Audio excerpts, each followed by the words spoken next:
What's going on, you loyal listeners? Thank you for tuning in to the L Squared podcast. I'm your host here, Luke Larson, and joining me today, as per the usual, my lovely and loquacious special guest who will be assisting me in leisurely launching you into levity, Old Legs. What's up, buddy? How you doing? I would say you are the Judas of this podcast since Wow, its inception. wow. I've been I've been working. I've been working deep cover for Marin this whole time. I've been Yeah, having dinner. I've been having yeah. dinner with Marin, and he's just like this fucking Luke guy. He's gotta go. Gotta go. He's like, you got to sling these hot takes at him. You got to slow him down. You got to make him talk about Serenity. You got to make him talk about Mamma Mia 2. You got to Yeah, bring up the Fast franchise. Like, you got to weigh him down. He's yeah. nipping at my heels here. So far, I think I'm doing a great job. Yeah. We're Shout securely out to stuck in the me. mud. Yeah, you've done a great job. And here you are. You're still here. I'm here. Yeah. I'm here and I'm kicking. Um, so yeah, we have a couple new movies that we were able to see. Exciting times. We're sort of getting out of the living room. We're still being responsible, but being able to go and see something uh, in the temple. You know Mhm. the theater experience, boy, it's something I really miss, and it's not all the way back, but we're inching closer. So it's exciting times. I'm looking forward to 2021, and we got some fun stuff to talk about here. So kick us off. Yes. So this is the most recent in our L Squared WB series, the Yep. newest Warner Brothers release, I'm which sorry, came. um, quite frankly. What'd you say? I'm still learning about this. I Yeah, don't know. you haven't. We haven't sent the memo over to you yet that this is an official series that we're I doing. don't know any of the movies that WB makes. And then Warner Brothers for all of the layman Mm. uh, listeners out there. So, um, Yeah, get up to speed here, guys. but yeah, kick us off here because we got some stuff to talk about today. So first up is the newest Warner Brothers release, Judas and the Black Messiah, which we did get to see in theaters together. We masked up and it was fun. But I know everybody's thinking, Luke, what is this movie about? Could you kind of give us an Mm, encapsulation of what the story is in maybe just a few sentences? And I mhm. can't. I can't. Believe me, I can't. So Bill O'Neal infiltrates the Black Panther Party per FBI agent Mitchell and J. Edgar Hoover. As party chairman Fred Hampton ascends, falling for a fellow revolutionary en route, a battle wages for O'Neal's soul. Not really a great description. Um, but what were your thoughts going into this, starring Daniel Kaluuya, our boy LaKeith Stanfield, Jesse Plemons, really great cast, directed by Shaka I King. I'm gonna be honest. I didn't know much at all about this movie, and I think going in blind, if you don't know the story already, is maybe the best way to go. So this is a biopic. It's a biopic about the lives of several prominent uh, people within the world of the Black Panthers. I think most people are maybe familiar with the Black Panther. I mean, you've at least heard it. You know Mm-hmm. what it is, but like all really good biopics, I think that it takes that little kernel of knowledge and it sort of kind of expands out upon itself, and it tells a story that you may or may not have been familiar with at all, which I was not. So Mm-hmm.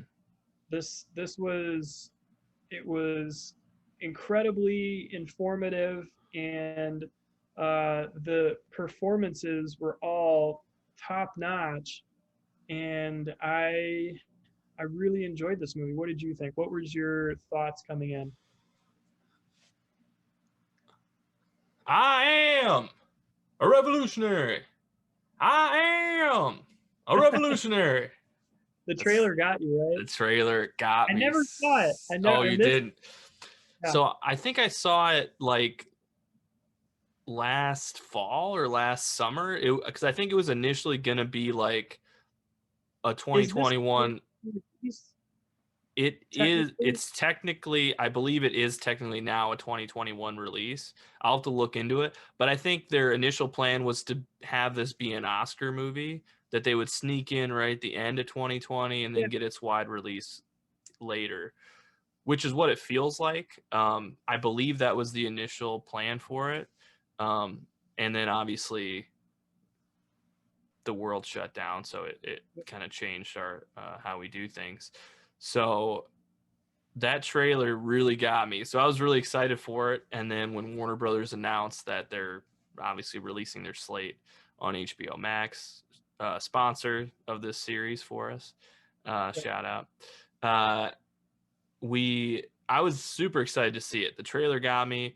I think that Daniel Kaluuya is an extremely underrated talent that we have in the industry. I just think like he's just crazy good, and so is LaKeith Stanfield and Jesse Plemons. All those guys are just powerhouse actors.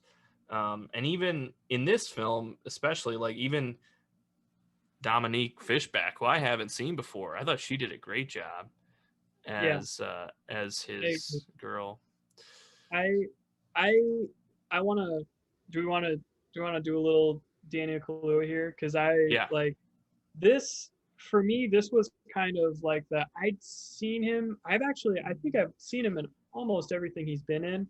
yeah. Uh, but like, listen to this run. Hmm. Cesario, fucking L squared, bang. Favorite. Yep, I just watched it the other weekend. It's great. Yes, Cesario, Get Out, Black Panther, Widows. Who he's really good in Widows. Bad guy. Did you see Widows? No, I didn't. Watch Widows is like low key really good. Okay. And Slim, and then now like this is kind of what I like. He is like the titular character in Get Out, but when Hmm. I think Get Out, I like it's sort of about Jordan Peele. Like Jordan Peele Correct. kind of wins the movie. Yep. And he's great in it. Not saying that he's not good, but Yep. like this for me was kind of like his coming out party. Like Yeah. he's like, if you didn't already know about Daniel Kaluuya, like there's no excuse now, Yep. right? Totally. I thought he was incredible in this movie. I thought it was really fascinating, like some of the choices they make. How it's a movie about his life, but he's, yeah, I don't know. Like I'm curious what you think. He's like almost a side character for a lot of the film. Yeah, so that's what I was gonna get into with you. I was interested to hear what you had to think about it too, because it's this film that is very good. The performances, we this is like a home run derby for just top notch performances. Everybody's knocking it out of the park.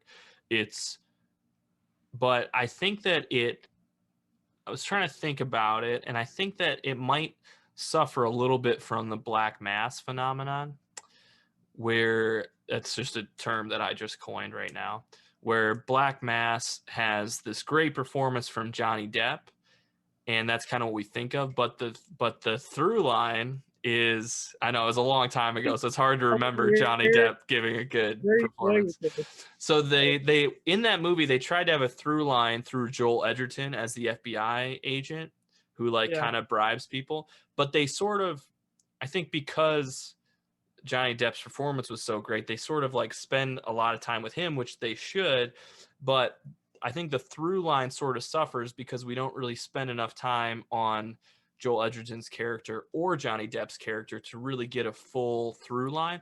And I think that kind of happens here where we're with LaKeith Stanfield, and we start out with him being the Judas character, and we think we're going to kind of follow that through.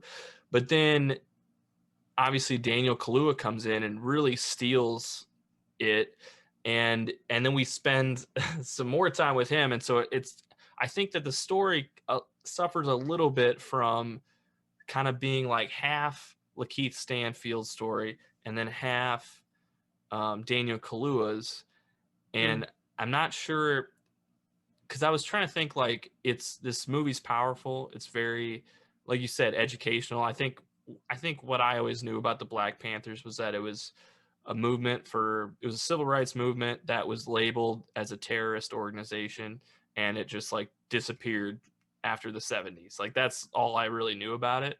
And Right. and I saw some of the guys in Forrest Gump. You know, that's about what I knew about the Black Panthers. So to kind of put it in context was awesome. It was cool to see, and just like the bureaucracy of it, and just trying to lead something like that at the time was super interesting. And I think I connected with all these characters, but I was like, I don't know if I really got that like punch that really like stays with you, you know, that you kind of carry with you after, which I guess we kind of get with the end, like those credits at the end. Like, we get a couple sentences, and that was kind of like, oh, you know. But I don't know. I feel like there was just one piece that we needed. I don't know what it is, but I think there's just one element left out where, like, I don't know, like, it's just, it's hard because I think it's a really, really great movie, and I think that there's phenomenal performances, but I just think that it needed some kind of character punch to really carry me through. And I don't know if I fully felt it with the Judas character because we didn't get, you know, we didn't spend a lot of time with them, and I don't think I got it from the Messiah character either. But what are your thoughts on all that? So it's an interesting way to frame the film, in that there's an argument to be made that it's almost a film about Bill O'Neal, the LaKeith Stanfield character, Mm-hmm. as much as it is about Fred Hampton and what he was trying to do with the Black Panthers. And it would really, really suffer if, like, for instance, LaKeith Stanfield like wasn't as good as he is. Like, I think, Yeah.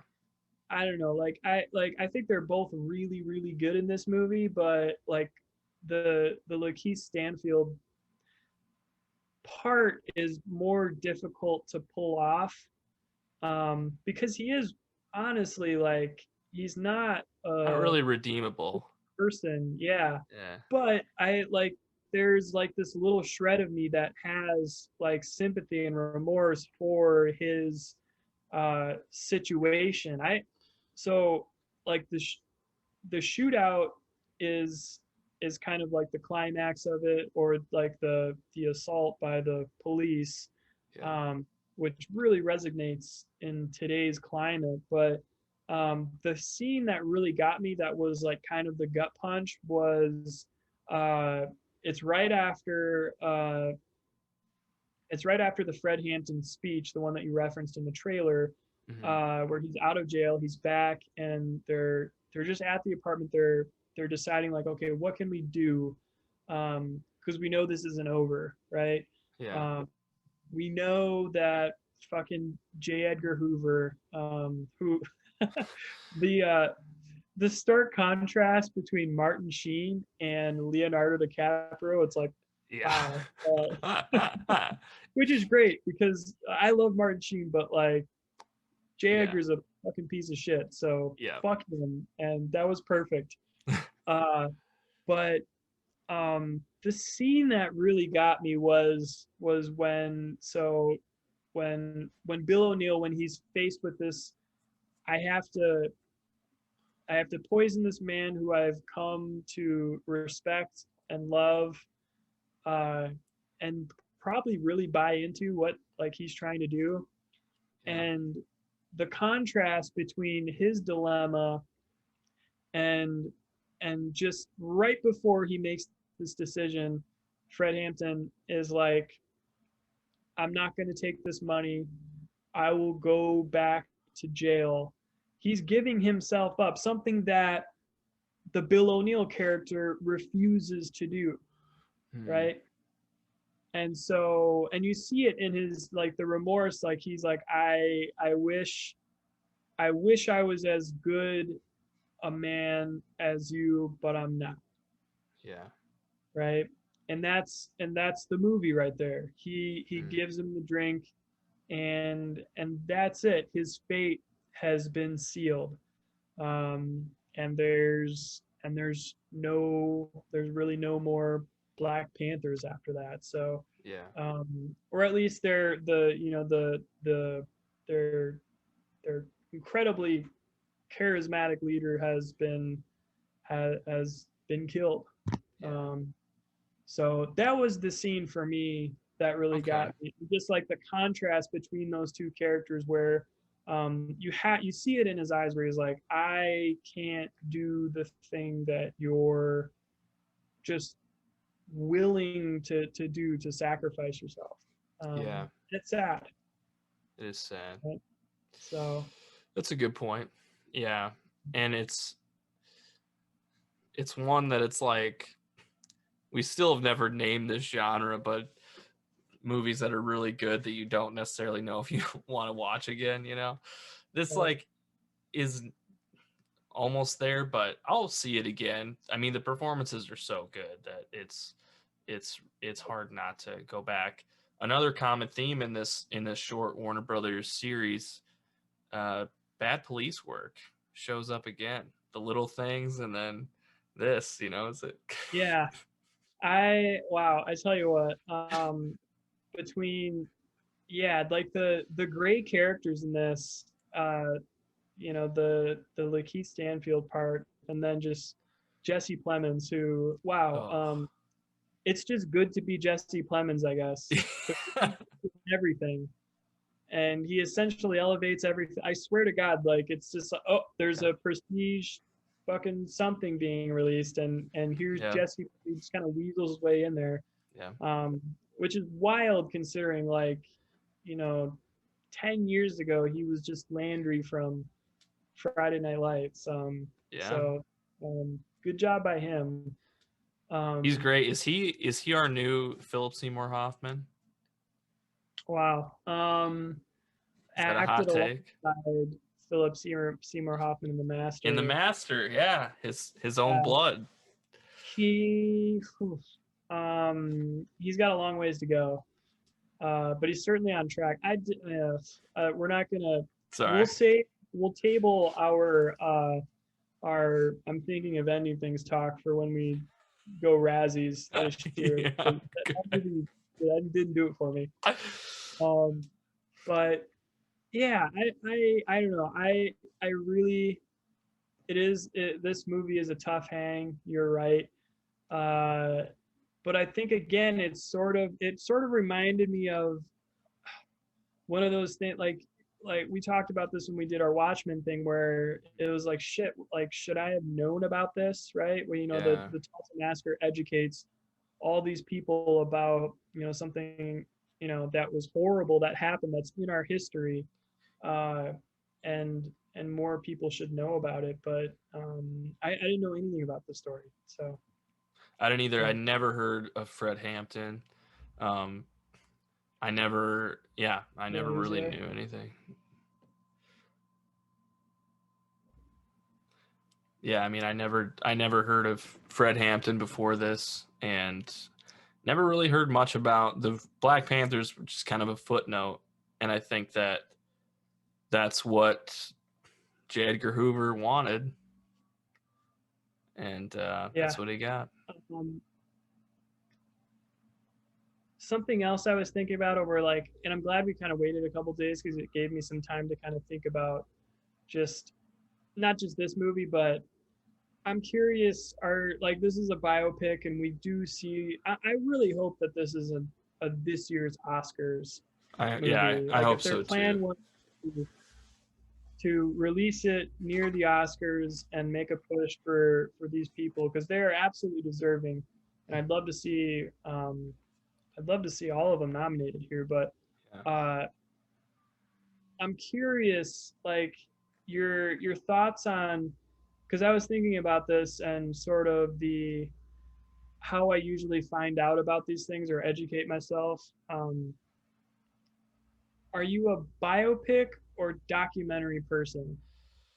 Because there's like I was wondering about this as I left. I'm like, wow, like this was really good, but like I'm wondering like what this documentary looks like. Yeah. I think you and the tough questions you always ask. I think that sort of Podcast, man. that's what it's all about. I do for a living. um I think that I think that I probably would give I think I'm more of a documentary person just because I feel like there's more I will give a documentary more of a chance than I will a biopic, just in the fact that like at least a documentary will have good information, or they'll like you'll learn something or you get something out of it. Where like I'm not going into a documentary thinking like, oh, I hope the camera work in this is really good, or I can't wait to see the filmography or the obviously the performances. But what you get in a biography or biopic that you don't get in a documentary are those like just those amazing charismatic performances like we got here, or like um Lincoln I think is a great biopic, and I think that Daniel Day-Lewis is a very good actor. You can put that on record. But it's just cool to see like him really embody Lincoln and see like a lot of, because you can watch documentaries where old dudes with shitty facial hair talk about how cool Lincoln was, but it's cool to see an awesome performance, But I don't know if I answered your question, but I'll pose it back to you. Yeah, I'm with you. I definitely agree with the idea that I will give a documentary a chance just based off of like the subject matter. I watch more documentaries. I will say though that while I think the floor is higher for a documentary, I do think that the ceiling and the creativity uh, that that we can kind of that with a biopic you can do more, but the downside is that like you can have like really shitty. Right. There's more that can go wrong too. Yeah. Yes. Yeah. And but I do say that like the absolute peak of biopic is probably top notch. I don't know. It was like I was thinking about this yesterday because I saw a headline, but I was because this movie got me thinking about. I'm like, oh, what are my favorite biopics? And like I don't know if have you seen the Bob Dylan one, the I'm Not There. I haven't actually. I love that film. I love it, love it, love it. It's weird. It's sort of it's unconventional and Which is what Bob Dylan would have wanted. He's still alive, but that's what he would have wanted. really does not, yeah. Um, but it's and I'm like, wow, that's great. Like, let's never do another Bob Dylan thing again. Yeah. Even when it goes like you dive into the documentary territory, I still don't think it's good enough. But that coattails with the fact that I saw that fucking Timothy Chalamet is slated to play Bob Dylan in a biopic, and Come on. I was just like that that's a heat check, man. That is a heat check. Uh, and I love Timothy. I would rather he focus all of his time and energies into making as many Dune movies as possible. Right. Let's just focus on being Paul Atreides first, before we before we turn it over Yeah, to one generational undertaking at a time here, Tim. I know he's it's not even fresh off the press, and he's already like, no, I'm Dylan in the '60s, and I'm about to unplug here. Yeah. So I don't know where I was going with that now, but I think I was answering your question Yeah, documentaries over biopics, but a little bit, yeah. But again, yeah, there's good and bad with both. yeah. Typically, the documentaries would be a little better. I would be fascinated. This movie, leaving it did that good movie thing where it's like something they were definitely doing something right there because I wanted to learn more about it. Like I would watch, you know, a documentary about this tomorrow if there was one. Yeah. There is. Maybe I'm just not aware of it, but Right.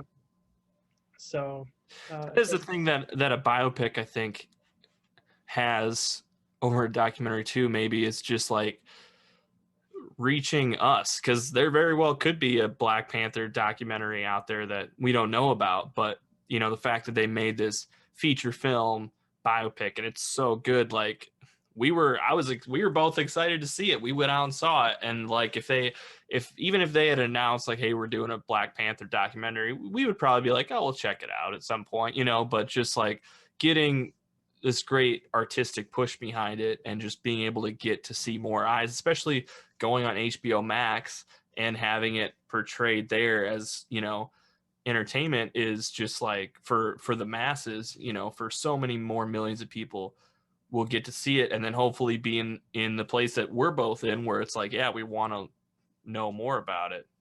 So. Right. Yeah. And yeah, I mean, it got me thinking about it. One thing I thought I was, and this was kind of came after the film, but I didn't know that. So like, and I don't know that it was super well portrayed. Maybe that wasn't the idea in the film, and maybe this could have helped you with having a little bit more pull for the characters in this movie. But the Fred Hampton character, he was 21 when he died, which is crazy to think about. Bill O'Neal was 17 when he was approached by the FBI, which is, it's just this, I don't know. Like I think about it and I'm like my first instinct is like, fuck Bill O'Neal, but it's also one of those deals where it's like, he was a kid. The power of the American government, like there probably just would have been somebody else, right? Yeah. And maybe there already was, like who knows, like just the interactions between the other guy that was a snitch from across the road, the Lil Ray Howery cameo towards the end that gives him the poison pill, like maybe all of this was inevitable, and maybe that's the point, right? Is that the system was fucked. Like there was no hope for anybody. The house is gonna win in the end. Yeah. So, and that's the kind of part of the film that makes it tough to stomach, right? Yeah. So. And there is that part where you really hope that Jesse Plemons is gonna help out when he hears about the other snitch, where you're like, wait, you have an underground guy too? Like what?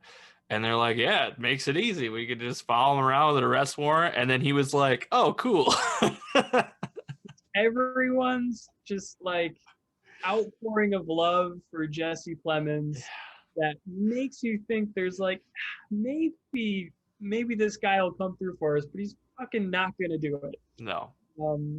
And so, yeah, we need Plemons to muck it up a little bit more because he's too much of a good guy, right? He's too lovable.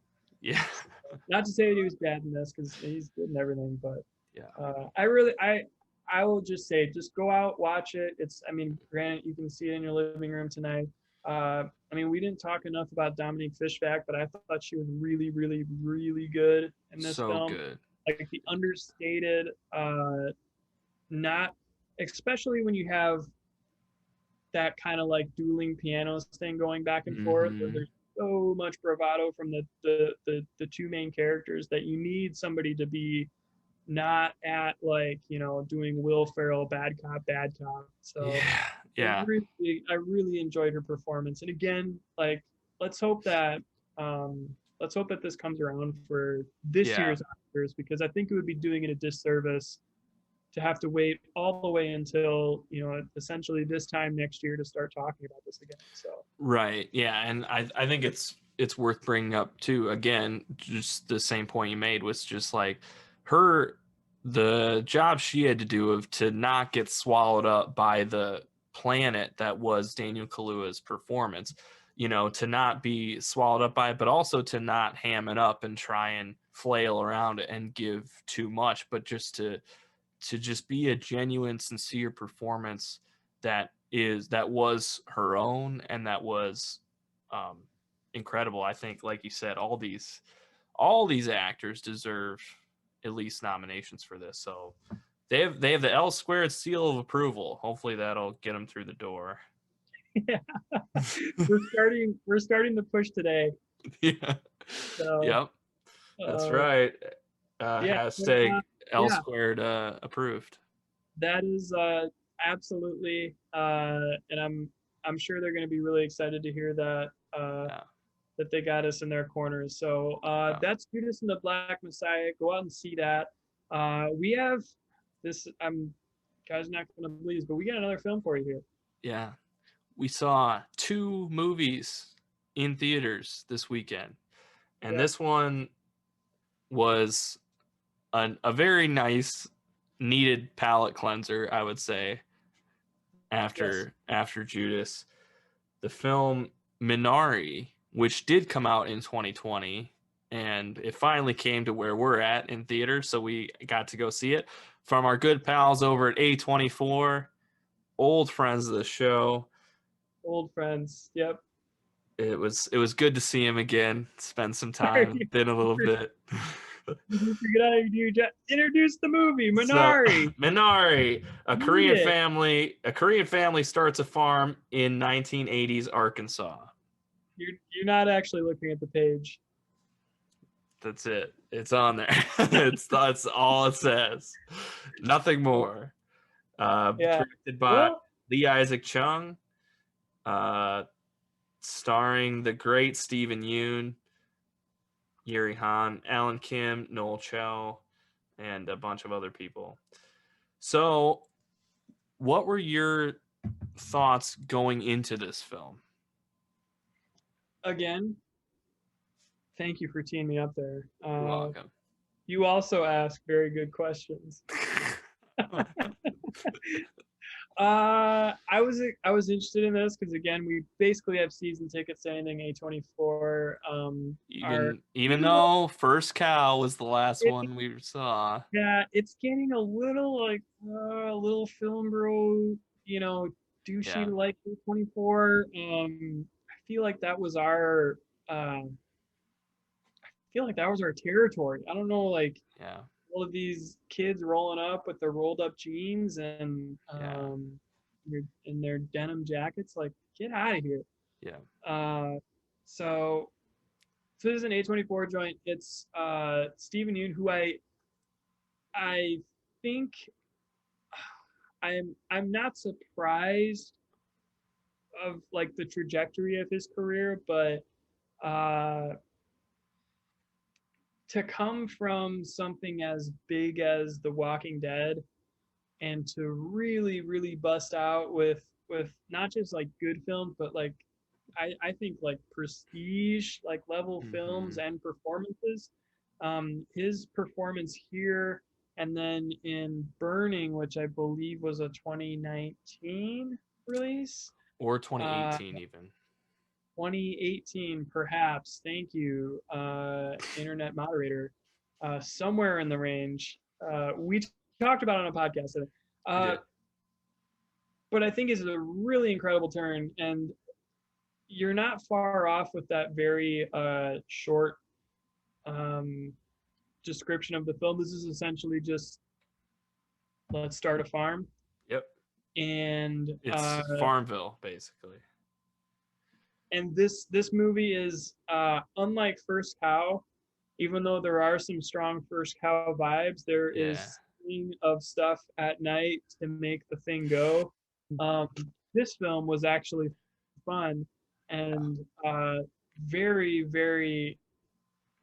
It warmed to play. I don't know if it's just because I grew up on a farm and I just maybe someone who didn't like have to go through that kind of shit every day would think like, wow, farms, like this is a really unfortunate farm. No, Nope. this is all farms, right? Every single one. The barn could burn down any and every day. And it is just the trials and tribulations of going through that. So, what did you think? My expectations were I was excited to see it, and I was not let down. Yeah, I was right there with you. This was one that when you saw the trailers for it, it was definitely like, okay, well, here's A24's like art house kind of Oscar-y push movie that'll probably come out limited release and we'll get to see it later. And that's exactly what happened with this. And it's sort of like, yeah, I just was like, it's gonna be good. But you're right. A24 is bordering on the film bro territory. Like, it's not A24's fault. It's just that film bros like have just tried to claim it. So there is a little bit of like not Film bros, you got to stop talking about A24 on the first date.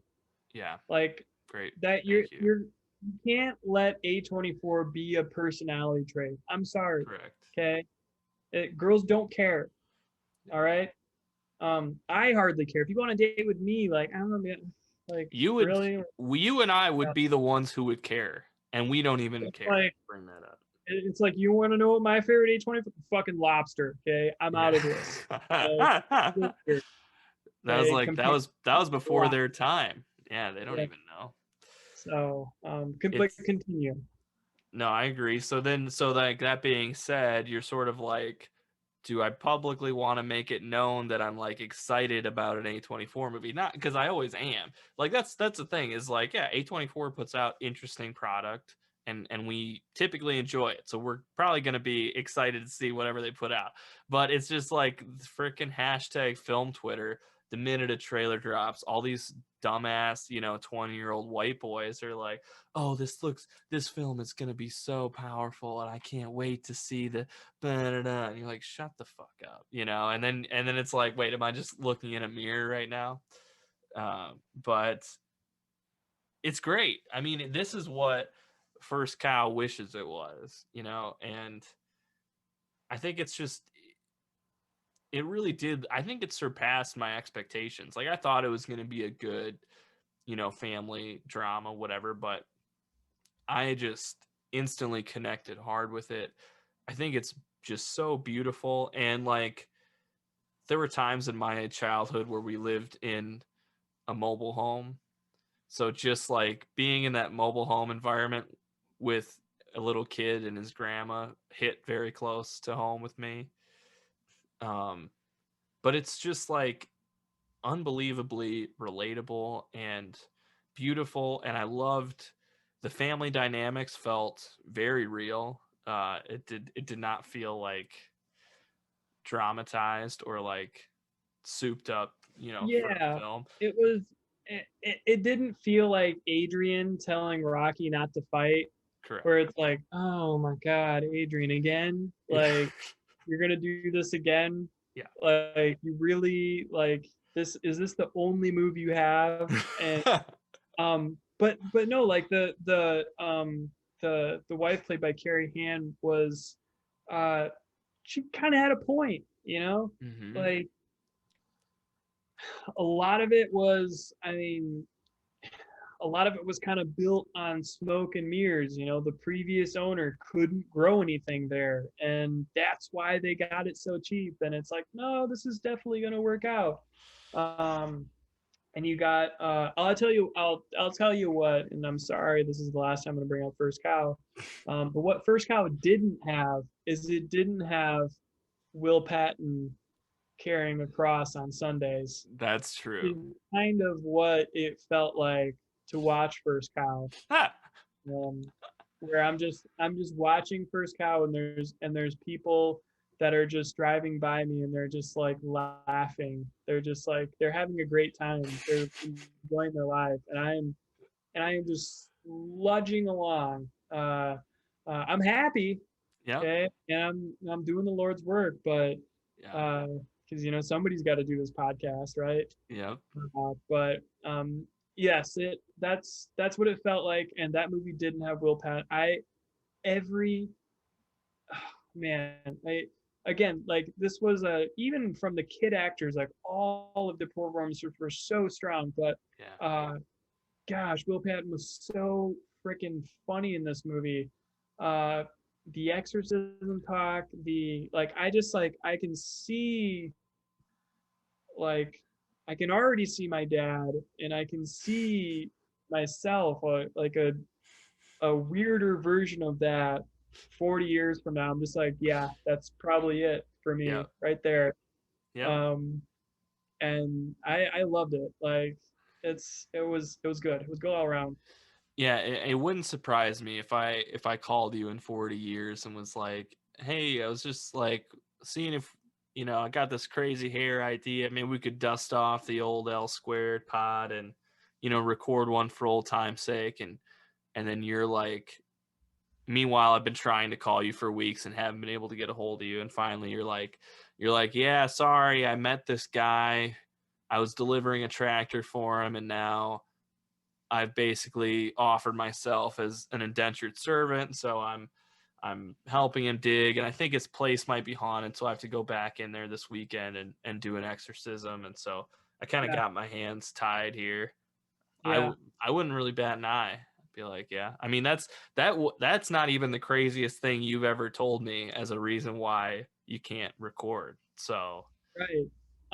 you're on the I path. just I like one. Oh man, the it's one of it's. I mean, it's early in the year, but the walking through the house and looking for the spirits thing, doing like the exorcism thing. That's one of my favorite movie tropes of all time. When you get a godly man who walks through a house and he's sensing stuff. I'm just always in for that, and to see that like, and it's not a big plot device, and it's not like a horror film. Yeah. Um, but that just warms my heart. Like I'm always so in for that, and it's one of my favorite scenes of the year so far. Like again, it's Hmm. early, but Yeah. I really enjoyed that. And I again, this is a it's relatable in the sense that I get the hardships of growing up and trying to like make stuff grow out of the ground and do chores and have stuff break. I was a little disappointed that their tractor didn't break. I was like, well, that's easy Yeah. money. But this thing's not going to be like what it as advertised. Yeah. Uh, but other than that, it was pretty spot on in the fact. Other than the fact that I'm not immigrating from a different country, so I have no Right. idea about that aspect of it. But uh, this was this was very well written as Yeah. trials and tribulations on the farm. Yeah. And I think that, yeah, if this was real life, that they would have had that order due in like 2 days, and the tractor would have broke down, and they wouldn't have been able to know why it broke down, and then they would have had to call Napa, and the guy wouldn't be able to come out till the day after next or whatever, and then they would have to, yeah, it would just be kaput. Right. um There's even Napa. Like there's I mean, and from our small town, there's a guy that fixes old stuff, and I just feel like, God forbid, if he ever passes on to the next, like there's information that just might leave the universe with him. You right, know, that's a like great point. nobody's gonna be able to like a tractor, like a 1940s, open top Minneapolis, like there just might not be people in the world left that know how to fix that, and that's like fascinating to me. Yeah, he's basically a witch doctor. Yeah, yeah, it's incredible, especially in the age of you just kind of replace the part, right? Yeah. People don't really fix anything anymore, um, Yeah. which I enjoy. I like it when I like movies where things are getting fixed. So Sure. another favorite trope of mine. Yeah, that's a great call out. I think that what really like holds this movie together for me is the relationship of with the son and the grandma. I think that's kind of the heart of this film and the glue, and it's just so like it's just so great. It's just so cute, and it's just a great relationship. I love when he's like, "You're not a real grandma," you know. The Grandma apprehensiveness is is so good. like is great. Yeah, Yeah, it's like it's so rare to have like one good child performance, and they get two here, yeah, which again is something else. But yeah, the interplay back and forth between just watching wrestling and drinking Mountain Dew, the mountain water, yeah. uh, is great. It's so And good. um, and again, it's like that, like the really talented cyclical storytelling where you are hinted at one thing at the start, and then it comes around at this other time. You know, I don't want to give away a lot of the major plot points, but just really strong writing here, and Yeah, I enjoyed it. This lives up to the name. totally. So And I hope that people see it. I hope that because we were able to see it, other people are able to see it. This is kind of one that gets hurt a little bit more than Judas and the Black Messiah does, and the fact that this isn't also being released on a major streaming platform. At this point, it is just in theaters and probably has a limited release. It's probably just getting its wide release now. So I would say if you're able to see it, it's such a great film, and this is just such a small, beautiful film that is great. And I think that this is literally one that is good for the whole family. You know, like I feel like this is kind of like an art house film that the whole family can go see and enjoy, which isn't necessarily that common, you know. So, not common for the movies we watch typically. right. Yeah. So, I would say try and support it if you can. Obviously be safe when it's in theaters, but it's worth a watch, and I hope that people go out and see it. Yeah, I agree.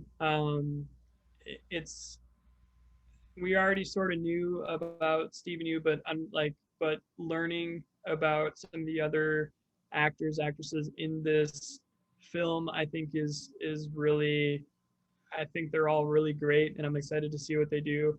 Lee Isaac Chung, who directed this film, I think this is partly autobiographical, Mm.